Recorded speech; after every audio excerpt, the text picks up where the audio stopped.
Coucou tout le monde. Alors aujourd'hui on se retrouve pour le premier point lecture du mois de mars. Alors ça va être un point lecture assez rapide et ça va être un point lecture graphique. Donc je vais vous présenter 3 BD.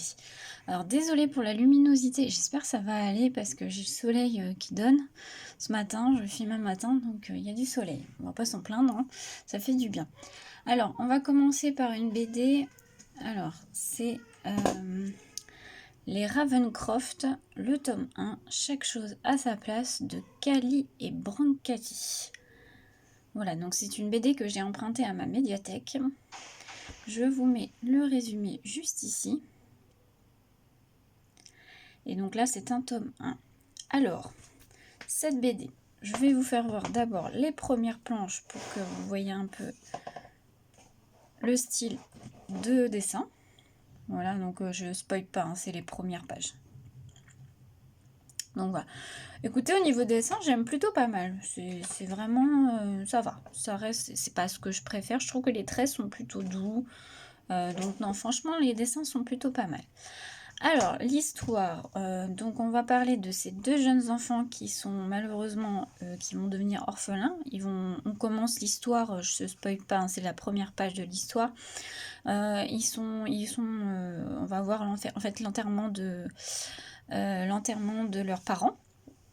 Et du coup, ils vont être placés chez une famille, donc c'est leur oncle et tante qu'ils n'ont pas vu depuis très longtemps. Et cet oncle et tante, clairement, c'est une famille très bizarre, ils sont pas très très sympathiques avec eux, donc ils vont pas être très contents d'y aller, mais bon, malheureusement, ils n'ont pas le choix. Et en fait, ils vont recevoir un colis de leurs parents qui a été envoyé avant leur mort, avec dedans à l'intérieur 3 statuettes un peu bizarres, un peu avec des numéros.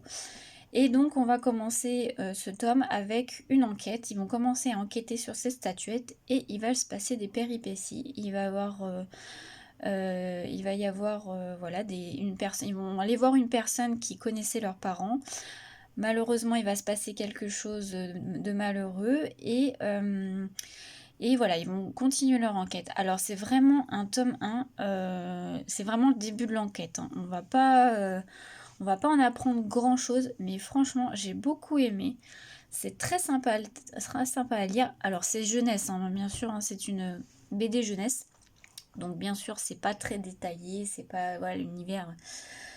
Mais franchement, c'est très sympathique. Moi, j'ai beaucoup aimé. On a hâte quand même de savoir la suite. Ça se finit avec un petit cliffhanger, on va dire.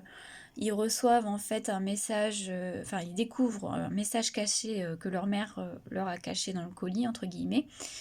Et ça s'arrête là. Donc on va en savoir plus dans le deuxième tome. Donc je pense que je vais, de toute façon c'est même sûr, je vais lire le tome 2. Je vais l'emprunter à ma médiathèque.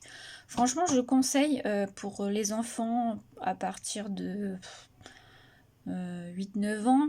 Ouais, 8-9 ans, je pense. Voilà, on va parler de petits garçons, de petits enfants. Voilà, on va parler du deuil. Et ça fait un peu comme une enquête policière après. Donc non, franchement, j'ai beaucoup aimé cette histoire. C'est très sympa, les dessins sont très sympas. Ça se lit plutôt rapidement, en tout cas pour un adulte. Mais voilà. Donc je conseille cette BD si vous voulez, si vous aimez la jeunesse, même pour vos enfants, c'est très sympa à lire. Donc voilà, donc très bonne BD. Ensuite, on va passer sur une autre BD que j'avais empruntée à ma médiathèque. Donc ça s'appelle L'étrange boutique de Miss Potimari. Donc le tome 1, La boîte à secrets. Et c'est de Ingrid Chabert et de Séverine Lefebvre. Je vous mets le résumé. Donc ça, c'est aux éditions Jungle. Alors, cette BD, je vais déjà vous faire voir les dessins pour vous faire voir les planches. Alors là, au niveau dessin, j'ai un peu moins aimé. C'est un peu moins mon style. Voilà.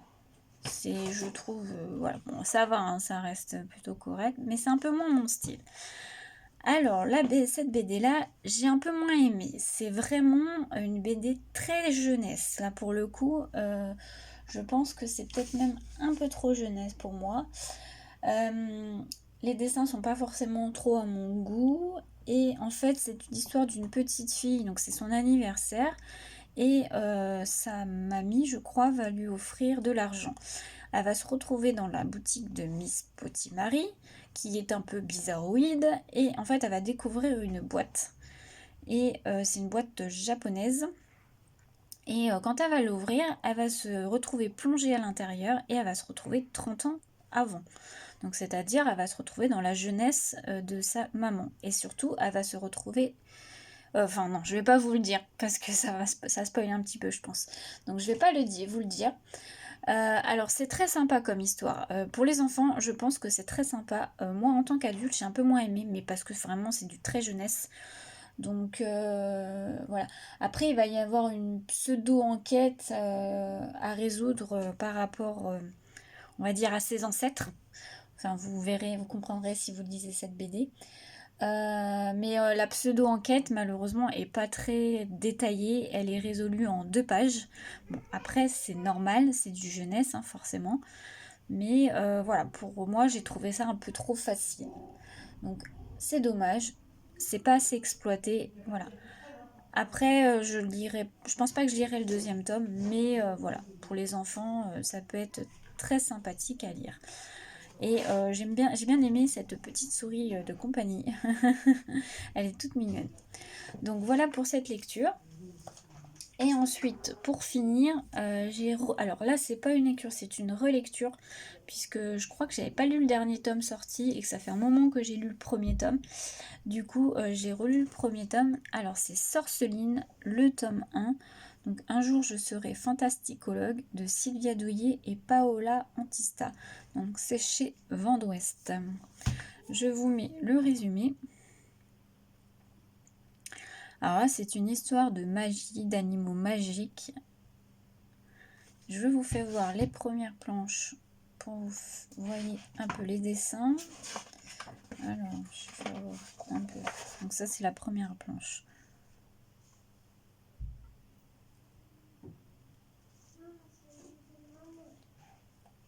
Donc voilà, j'aime beaucoup le style de dessin, c'est très sympa. C'est vraiment le style que j'aime, ça. Voilà. Donc on va parler de licorne, on va parler de vampires, oui, je crois qu'il y a... Bon bref, voilà, de plusieurs animaux fantastiques. Et en fait, on va parler de Sorceline qui va devenir, entre guillemets, qui voudrait devenir fantasticologue. Donc voilà. Désolée, ma fille m'avait appelé. Alors, donc j'en étais où? Donc je vous parlais donc de Sorceline, donc, qui est une petite fille qui voudrait devenir fantasticologue. Et elle va arriver dans une école, enfin je sais pas si on peut appeler ça comme ça, où en fait ils veulent tous devenir, on va dire, faire des, entre guillemets, métiers un peu magiques, un peu mystérieux. Et ils vont apprendre pas mal de choses sur les animaux, on va dire, fantastiques. Voilà. Sorceline va découvrir plusieurs choses mystérieuses que je vous laisserai découvrir.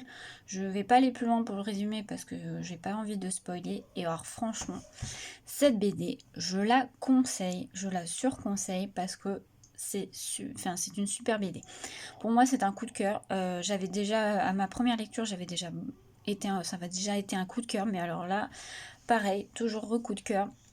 Je trouve que c'est très original, l'univers est très sympa. Alors je conseille peut-être pas pour des enfants trop jeunes parce qu'il y a des planches où peut-être ça peut faire peur un petit peu, donc pas non plus trop jeune, mais franchement en tant qu'adulte c'est très sympa, je la conseille à 1000%. Du coup, je pense que le mois prochain ou avant, je me relirai le tome 2. Et je crois qu'il y a donc j'ai le tome 3 et je ne l'ai pas lu, il me semble. Donc c'est pour ça que je voulais relire les 2 premiers tomes pour lire le tome 3 après. Mais franchement, cette BD, je vous la conseille. Elle est top. Donc voilà. Coup de cœur pour moi.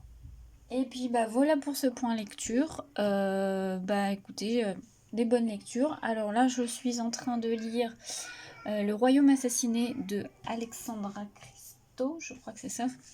Donc c'est un roman, c'est une réécriture de La Petite Sirène, réécriture très éloignée, hein. On s'en éloigne énormément et c'est assez sombre.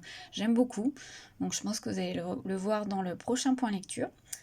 Voilà, donc j'espère que cette petite vidéo vous aura plu, puis je vous souhaite une belle journée à tous, à bientôt!